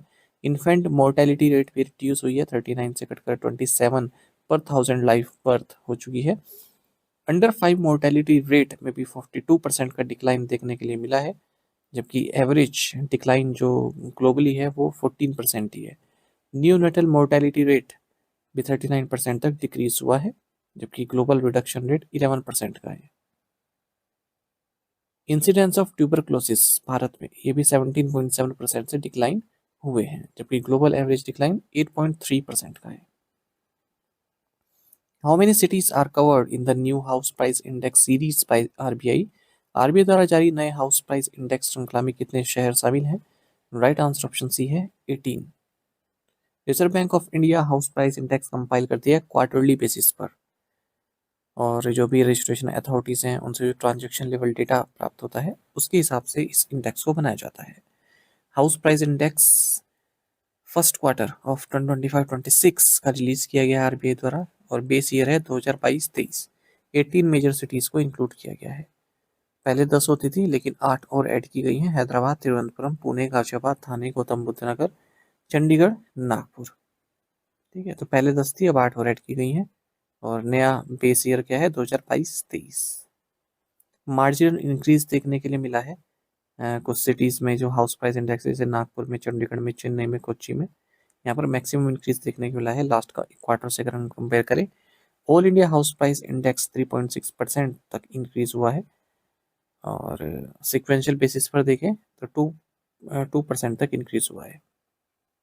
Who has been appointed as the new executive director of the Reserve Bank of India?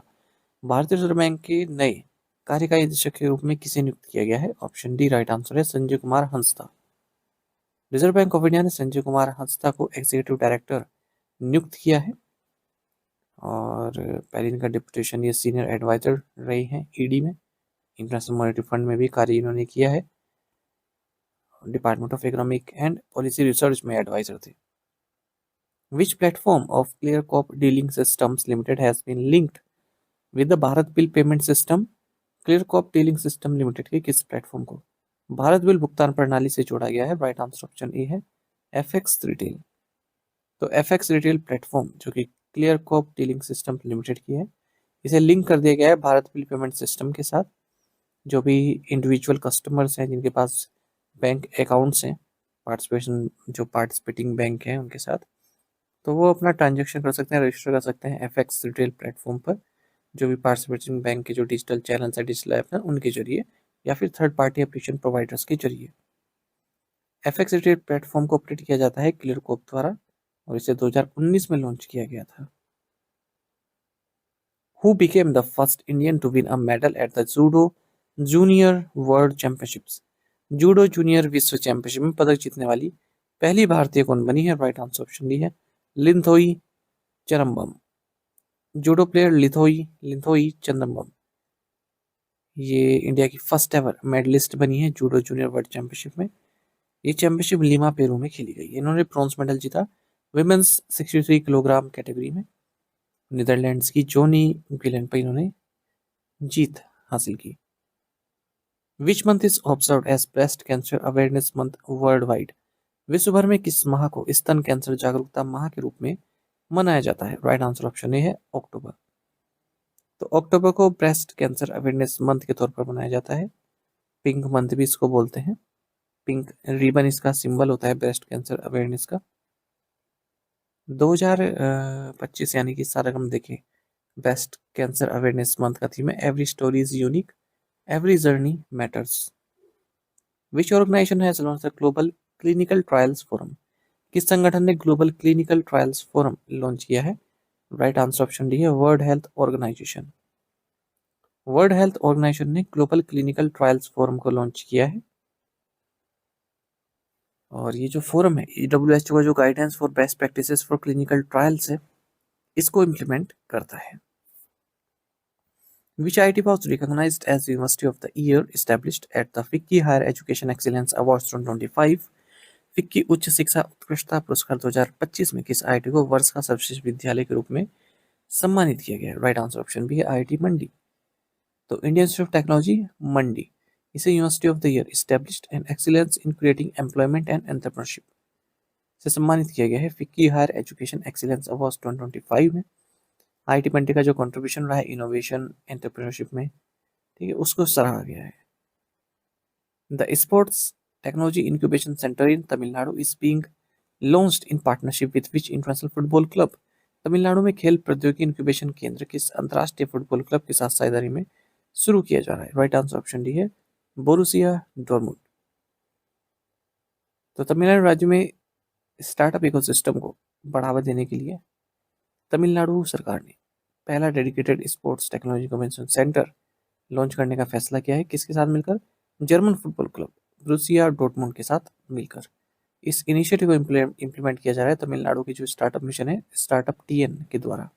With whom did India recently sign a defense deal to buy lightweight multi-role missiles worth 350 million pound? Options आपके सामने हैं और सही answer option D है United kingdom. यानी कि हाल ही में भारत ने यूनाइटेड किंगडम के साथ light weight multi role missile खरीदने के लिए 350 मिलियन पाउंड के रक्षा समझौते पर हस्ताक्षर किए हैं।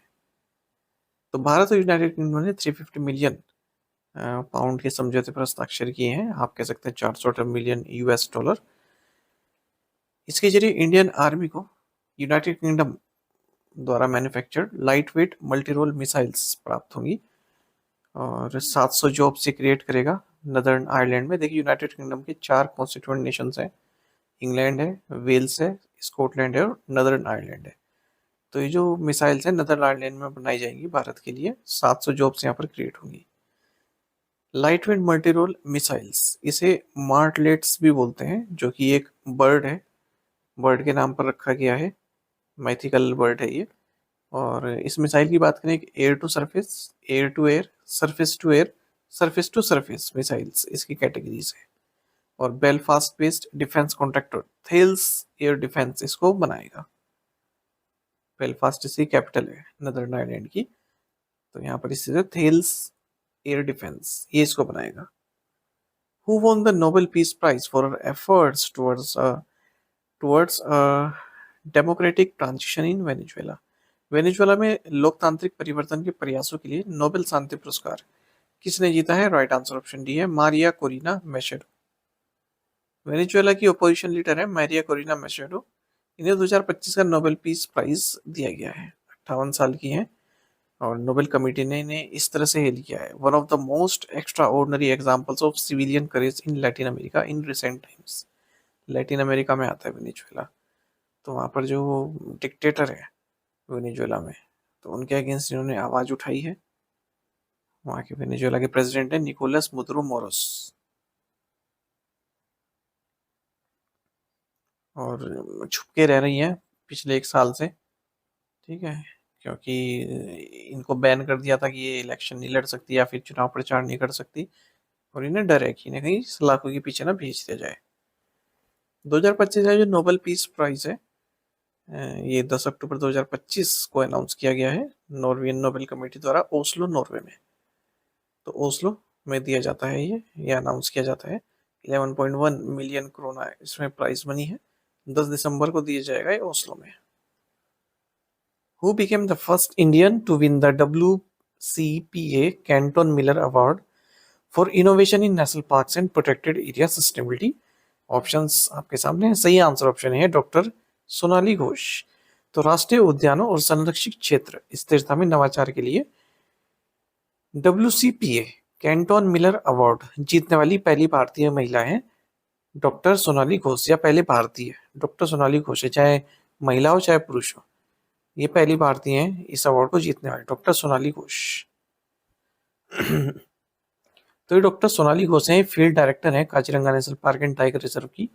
ये फर्स्ट इंडियन बनी है जिन्होंने प्रतिष्ठित WCPA कैंटन मिलर अवार्ड जीता है, जो national park and protected area sustainability में इनकी इनोवेशन है, उसके लिए अवार्ड दिया गया है इन्हें। आईयूसीएन वर्ल्ड कंजर्वेशन कांग्रेस जो कि अबू धाबी में हुई है इस दौरान।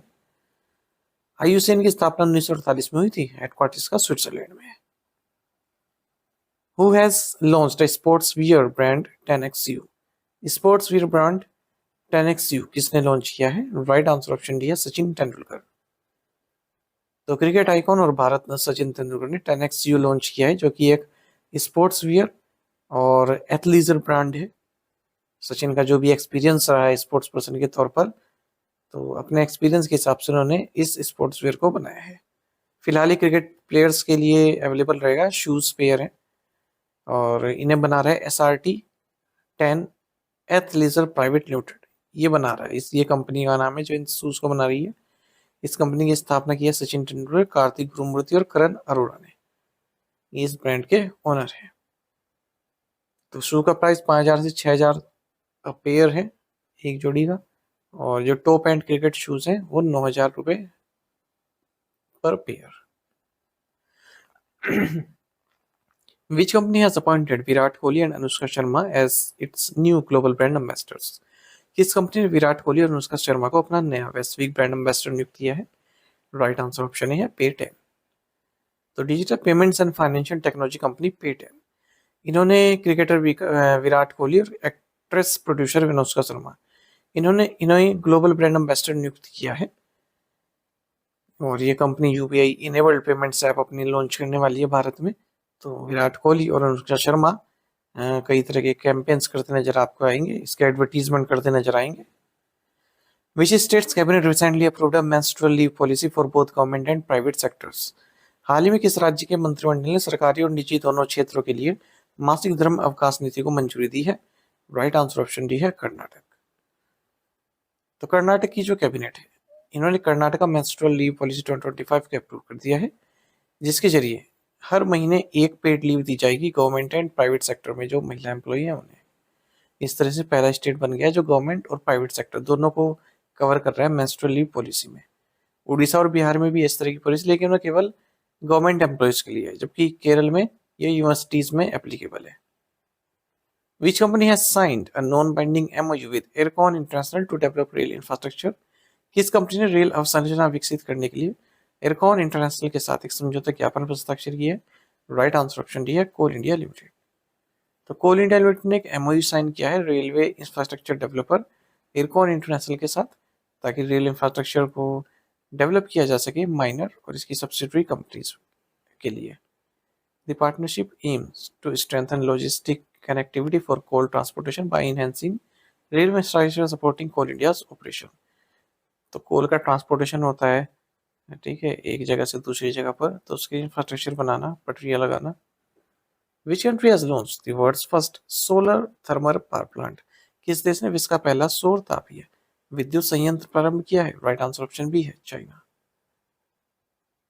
तो चाइना ने वर्ल्ड का first solar thermal power plant launch किया है। यहाँ पर डुअल टावर सिस्टम लगाया गया है जिससे इलेक्ट्रिसिटी जनरेट हो रही है। गोबी डिजर्ट में इसको लगाया गया है। चाइना थ्री गोर्जेस कॉर्पोरेशन द्वारा इसको बनाया गया है। देखिए डुअल टावर का मतलब क्या है ना, देखिए एक टावर होता है उसमें लिक्विड होता है, ठीक है, और जब वो लिक्विड हीट होता है ना तो उसमें से स्टीम निकलती है। वो उस स्टीम से जो टरबाइन है वो घूमता है, जब टरबाइन घूमता है तो इलेक्ट्रिसिटी जनरेट होती है। तो इन्होंने क्या किया है, जो दो टावर लगाए, इस तरह के दो टावर, और उन दोनों टावर के चारों ओर मिरर्स लगा दिए हैं। यहाँ पर आपको देखो कितने सारे मिरर्स लगे हैं दो टावरों के चारों ओर। तो जब इन मिरर पर सनलाइट पड़ेगी तो सनलाइट से जो ये टावर है ये हीटअप होगा। जब ये हीटअप होगा तो अंदर जो लिक्विड है वो भी हीटअप होगा और वहां से स्टीम निकलेगी जिससे टरबाइन घूमेगी। Which two international organizations recently signed a memorandum of understanding to promote renewable energy and biodiversity protection? हाल ही में किन दो अंतर्राष्ट्रीय संगठनों ने नवीकरणीय ऊर्जा और जैव विविधता संरक्षण को बढ़ावा देने के लिए समझौता ज्ञापन पर हस्ताक्षर किए? Right answer option C, IUCN and IRENA. International union for conservation of nature, IUCN, international renewable energy agency, IRENA, इन्होंने MOU साइन किया है IUCN world conservation congress Abu Dhabi में, और एक जॉइंट एक्शन प्लान ये लॉन्च करेंगे ताकि renewable energy की ओर मूव ऑन किया जा सके, ग्रीन हाउस गैस एमिशंस को रिड्यूस किया जा सके, बायोडाइवर्सिटी को जो है सेफ रखा जा सके। Through this partnership, IUCN and IRENA will work together to promote the rapid transition from fossil fuels to renewables while mitigating potential environmental impacts. When is the International Day for Natural Disaster Reduction observed every year? प्राकृतिक आपदा न्यूनीकरण के लिए अंतर्राष्ट्रीय दिवस हर वर्ष कब मनाया जाता है? ऑप्शन सी राइट आंसर है, October 13। तो यूनाइटेड नेशन जनरल असेंबली ने अनाउंस किया हुआ है कि 13 अक्टूबर को international day for natural disaster reduction मनाया जाएगा। 2025 में इस डे का थीम है फंड रेजिलियंस नो डिजास्टर्स। कई बार एग्जाम में पूछा था कि सेंडाई फ्रेमवर्क किससे संबंधित है, तो ऑप्शन में आपको मिल जाएगा डिजास्टर रिस्क रिडक्शन संबंधित है। तो याद रखिएगा, एक Sendai framework for disaster risk reduction है, 2015-2030 के पीरियड के लिए इसको लॉन्च किया गया है। और एक world conference on disaster risk reduction हुई थी सेंडाई जापान में, तो वहां पर इसको अडॉप्ट किया गया था। 7 क्लियर टारगेट है फॉर 4 प्रायोरिटीज है ताकि किसी भी तरह की डिजास्टर से निपटा जा सके। Who has been appointed as India's first ever mental health ambassador? Bharat के पहले मानसिक स्वास्थ्य एम्बेसडर के रूप में किसे नियुक्त किया गया है? ऑप्शंस आपके सामने हैं। सही आंसर ऑप्शन डी है, Deepika Padukone. Actor, entrepreneur and founder of live love laugh foundation, Deepika Padukone, इन्हें union ministry of health and family welfare द्वारा first ever mental health awareness ambassador बनाया गया है। तो अब जो मेंटल हेल्थ एम्बेसडर बनी है, तो अब इनका काम क्या रहेगा? मेंटल हेल्थ अवेयरनेस को रेज करना लोगों में। और जो एक स्टिग्मा लगा हुआ है कि जो मेंटल हेल्थ जिसकी सही नहीं है, ठीक है, उसको गलत नज़र से लोग देखते हैं, तो वो स्टिग्मा हटाना, लोगों को एनकरेज करना कि आप मदद मांगिए, ठीक है, एफर्ट्स लगाइए। और जो टेली मानस है यानी कि tele mental health assistance and networking across state, इसको प्रमोट करना। Who has been appointed as the new executive director of the Reserve Bank of India? भारतीय रिजर्व बैंक के नए कार्यकारी निदेशक के रूप में किसे नियुक्त किया गया है? राइट आंसर ऑप्शन बी है, Sonali Sen Gupta. Reserve Bank of India ने सोनाली सेन गुप्ता को एग्जीक्यूटिव डायरेक्टर नियुक्त किया है। एग्जीक्यूटिव डायरेक्टर नियुक्त होने से पहले ये रीजनल डायरेक्टर के तौर पर कार्य कर रही थी कर्नाटका के लिए, RBI के बेंगलुरु रीजनल ऑफिस में। और इनकी अपॉइंटमेंट इसलिए की गई है क्योंकि श्रीश चंद्र मुर्मू को डिप्टी गवर्नर बना दिया गया है, वो पहले इस पोजीशन पर थे। अभी एग्जीक्यूटिव डायरेक्टर के तौर पर consumer education and protection department, financial inclusion and development department and inspection department को देखेंगी। India's first commercial electric truck battery swapping and charging station is located at which place? Bharat का पहला वाणिज्यिक इलेक्ट्रिक ट्रक बैटरी स्वैपिंग और charging station किस स्थान पर स्थित है? राइट आंसर ऑप्शन ए है, Sonipat.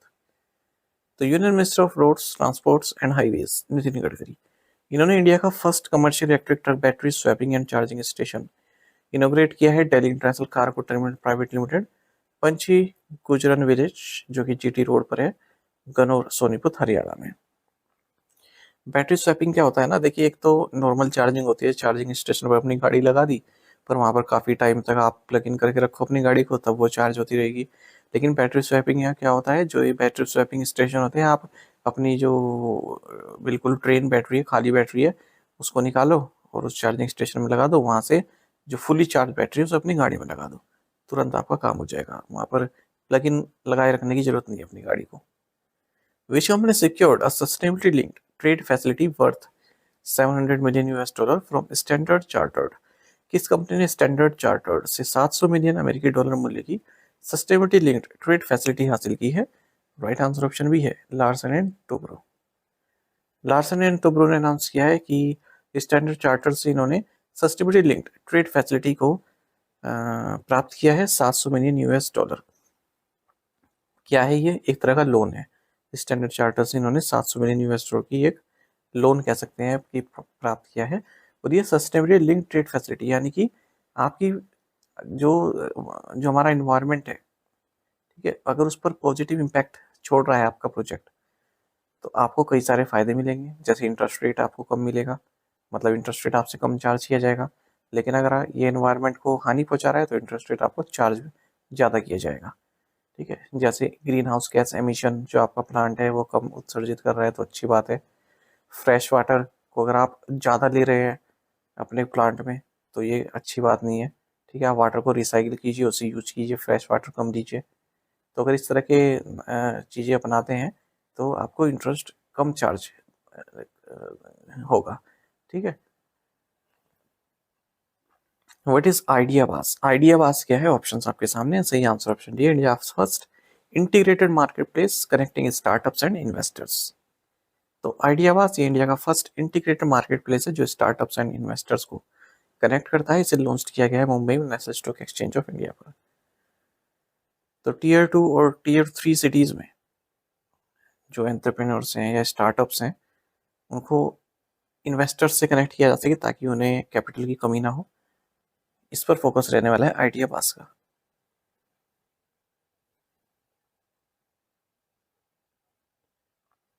California became the third US state to grant official holiday status to Diwali. California Diwali को आधिकारिक अवकाश का दर्जा देने वाला तीसरा अमेरिकी राज्य बन गया है। ऑप्शन बी सही है। तो state of California United states में इसने दिवाली को स्टेट हॉलीडे घोषित किया है और इस तरह से थर्ड यूएस स्टेट बन गया है पेंसिल्वेनिया और कनेक्टिकट के अलावा, जिसने दिवाली को जो हॉलीडे का स्टेट हॉलीडे का दर्जा दिया है। Which state government has launched the e-bond system for import and export businesses and thus becoming the 16th state to do so? किस राज्य सरकार ने आयात और निर्यात व्यवसाय के लिए ई बॉन्ड प्रणाली शुरू की है और ऐसा करने वाला ये 16वां राज्य बन गया? राइट आंसर ऑप्शन डी है महाराष्ट्र। तो महाराष्ट्र गवर्नमेंट ने ई बॉन्ड सिस्टम लॉन्च किया है इंपोर्ट एंड एक्सपोर्ट बिजनेस के लिए। जो ट्रेडिशनल स्टाम्प पेपर बॉन्ड्स हैं उन्हें रिप्लेस कर दिया है। इससे ट्रेड प्रोसीजर्स काफ़ी सिंप्लीफाई हो जाएगा, ट्रांजेक्शन्स भी तेजी से होने लगेंगे, ट्रांसपेरेंसी बढ़ेगी कमर्शियल ऑपरेशंस में।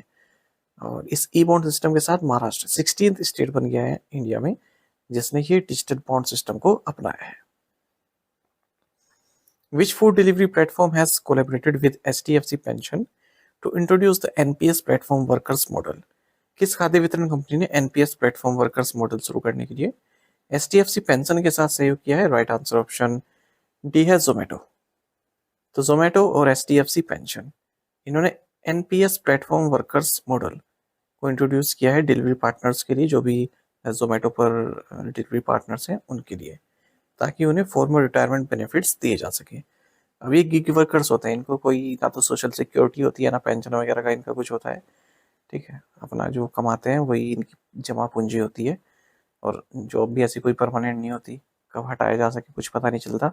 तो इसी तरह के गिग वर्कर्स को एक फ्यूचर सिक्योरिटी प्रोवाइड कराने के लिए जोमेटो और HDFC पेंशन ने NPS प्लेटफॉर्म वर्कर्स मॉडल को इंट्रोड्यूस किया है ताकि उन्हें लॉन्ग टर्म फाइनेंशियल सिक्योरिटी प्राप्त की जा सके लमसम के तौर पर या फिर मंथली पेंशन के तौर पर रिटायरमेंट के बाद।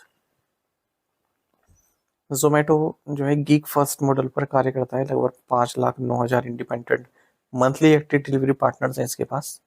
नीति आयोग ने भी कहा है कि जो नंबर ऑफ प्लेटफॉर्म वर्कर्स हैं भारत में, गीक वर्कर्स हैं, ये 23.5 मिलियन हो जाएंगे 2029-30 तक। Which travel company has signed an MOU with the Ministry of Tourism to collect real-time traveler feedback? किस ट्रैवल कंपनी ने वास्तविक समय यात्री प्रतिक्रिया एकत्र करने के लिए पर्यटन मंत्रालय के साथ एक समझौते ज्ञापन पर हस्ताक्षर किए?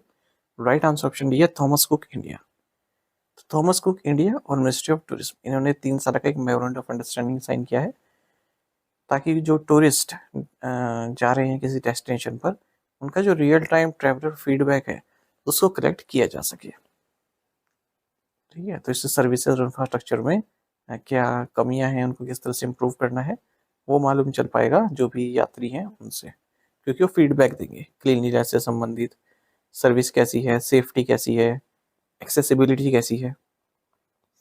Which ministry launch the revamped Sugamya Bharat app? किस मंत्रालय ने नया सुगम्य भारत ऐप लॉन्च किया है? राइट आंसर ऑप्शन डी है ministry of social justice and empowerment.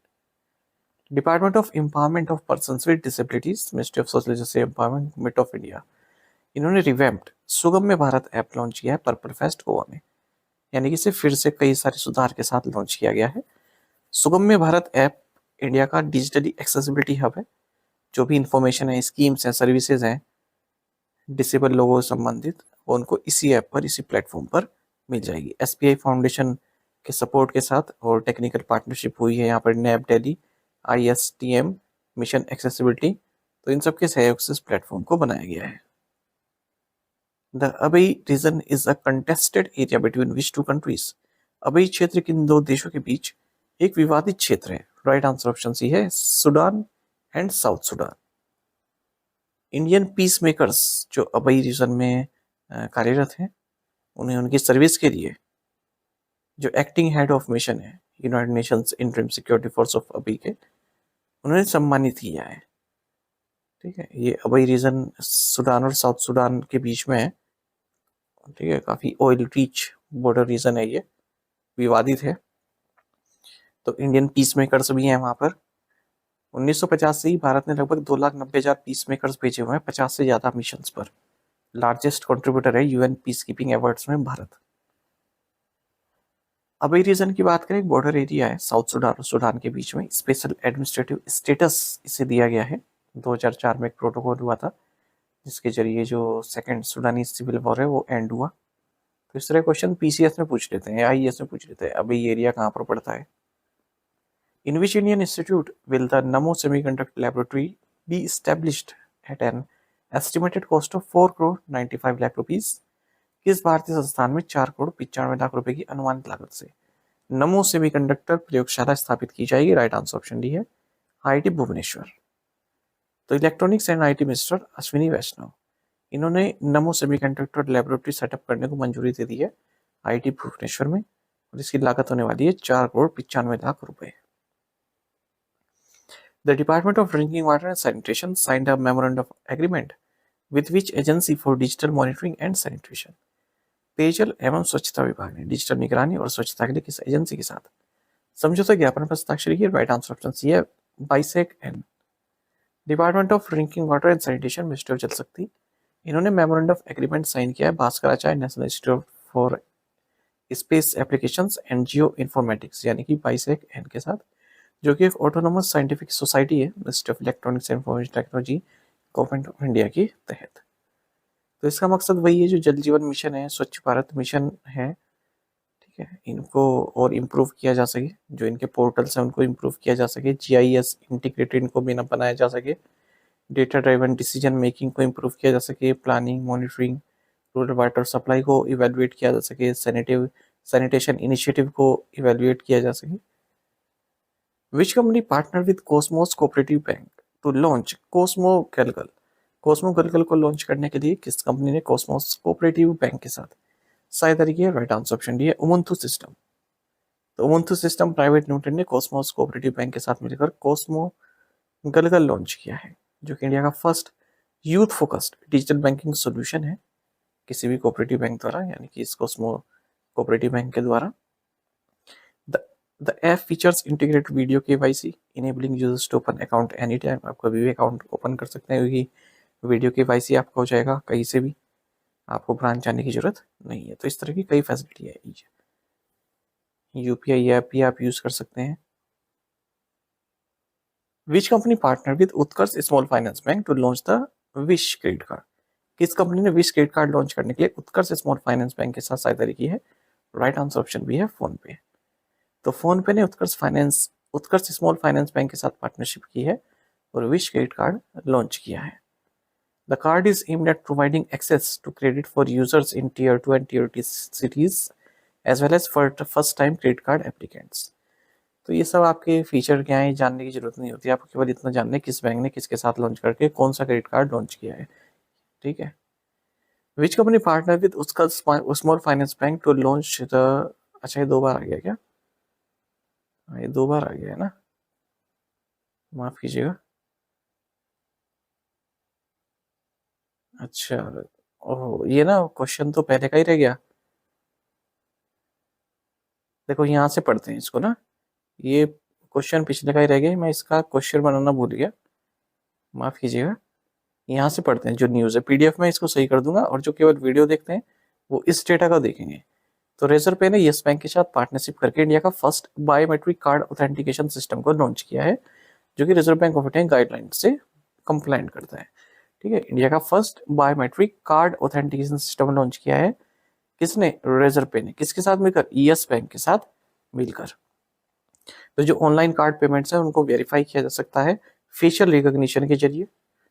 जो ट्रेडिशनल 2 फैक्टर ऑथेंटिकेशन होता है ना, उसके बदले आप फेशियल रिकॉग्निशन के साथ भी ऑनलाइन कार्ड पेमेंट्स को वेरीफाई कर सकते हैं। जो ये 2 फैक्टर ऑथेंटिकेशन मॉडल होता था, ये पिन पर या फिर एसएमएस ओटीपी पर डिपेंड करता था, लेकिन अब ऐसा नहीं होगा। Who won the Singapore grand prix title in 2025? 2025 में सिंगापुर ग्रां प्री का खिताब किसने जीता? राइट आंसर ऑप्शन बी है George Russell. George William Russell ने सिंगापुर ग्रां प्री टाइटल 2025 जीत लिया है, वहीं मैकलेरन ने फॉर्मूला 1 कंस्ट्रक्टर्स चैंपियनशिप को जीता है। रसेल ब्रिटिश रेसिंग ड्राइवर हैं, फॉर्मूला 1 में मर्सिडीज के लिए रेसिंग करते हैं। साथ ही हमें टेलीग्राम पर जरूर ज्वाइन कीजिए। करंट अफेयर्स फंडा नाम से हमारा टेलीग्राम चैनल है, यहाँ पर हम रेगुलर वीडियो अपडेट्स और करंट क्विज आप सभी के लिए डालते रहते हैं। साथ ही डिस्कशन ग्रुप में आप किसी भी क्वेश्चन का सोल्यूशन पा सकते हैं। और करंट अफेयर्स को आप डेली पढ़ा कीजिए, तभी आपको याद रहेंगे, क्योंकि अगर आप इनको पाइलअप करते रहेंगे कि हम मंथ के एंड में पढ़ेंगे तो काफ़ी लंबे हो जाते हैं और रिवाइज करना भी पॉसिबल नहीं हो पाता है। तो इन्हें आप डेली पढ़ा कीजिए। Thank you guys.